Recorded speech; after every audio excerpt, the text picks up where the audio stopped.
బేసన్ పూరికి కావాల్సిన ఐటమ్స్ ఏంటో ఇప్పుడు చూద్దాం. శనగపిండి 1 కప్పు, మైదా 1 కప్పు, తరిగిన ఉల్లిపాయ 1, అల్లం వెల్లుల్లి paste 1 teaspoon, garam masala 1/2 teaspoon, కారం తగినంత, పసుపు చిటికెడు, నిమ్మరసం 1 టేబుల్ స్పూన్, కొత్తిమీర కొద్దిగా, పుదీనా కొద్దిగా, కరివేపాకు 2 రెమ్మలు, ఉప్పు తగినంత, నూనె డీప్ ఫ్రైకి సరిపడా. మైదా పిండిని తడుపుకొని ఒక 5 నిమిషాలు నాననివ్వాలండి.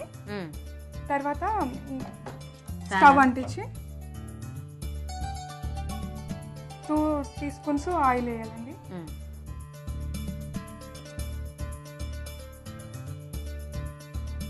ఆయిల్ వేడయ్యాక కొన్ని సన్నగా తరుక్కున్న ఉల్లిపాయలు వేయాలండి. ఇది గోల్డెన్ బ్రౌన్ కలర్ వచ్చేంత వరకు వేగనివ్వాలండి. ఉల్లిపాయలు వేగాక అల్లం వెల్లుల్లి పేస్ట్ వేయాలండి. దాని తర్వాత చిటికెడు పసుపు వేయాలండి. చిటికెడు పసుపు వేసాక కొత్తిమీర, కరివేపాకు, పుదీనా వీటిని సన్నగా తరిగి పెట్టుకోవాలండి. నేను ముందుగా ప్రిపేర్ చేసుకుని తెచ్చానండి. వీటిని కొంచెం వేయాలండి.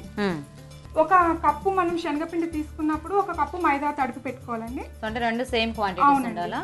Okay okay. ఇప్పుడు శనగపిండి దీంట్లో వేస్తున్నానండి. దీంట్లో సరిపడేంత కారం వేయాలండి. సరిపడేంత ఉప్పు. స్టవ్ ఆఫ్ చేసుకోవాలండి. స్టవ్ ఆఫ్ చేసుకున్న తర్వాత 1 కాయ నిమ్మకాయ రసం పిండాలండి. తర్వాత కొంచెం గరం మసాలా వేసేయండి. ఇప్పుడు కొంచెం చేతికి ఆయిల్ అంటించుకొని ఈ మైదా ఎంత తీసుకుంటున్నామో దీంట్లో డీప్ ఫ్రైకి సరిపడంత ఆయిల్ వేసుకోవాలి. సేమ్ క్వాంటిటీలో 2 తీసుకొని ఆయిల్ డీప్ ఫ్రైకి సరిపడా కదా? అవునండి.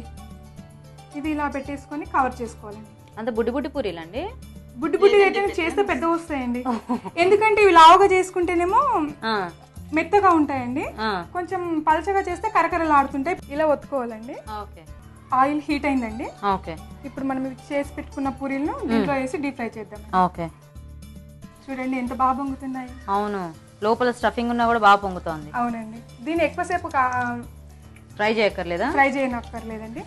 ఇది చూడడానికి వైట్ కనబడినా తీసాక మంచి కలర్ గా కనబడుతుందండి. బేసిన్ పూరి రెడీ అండి.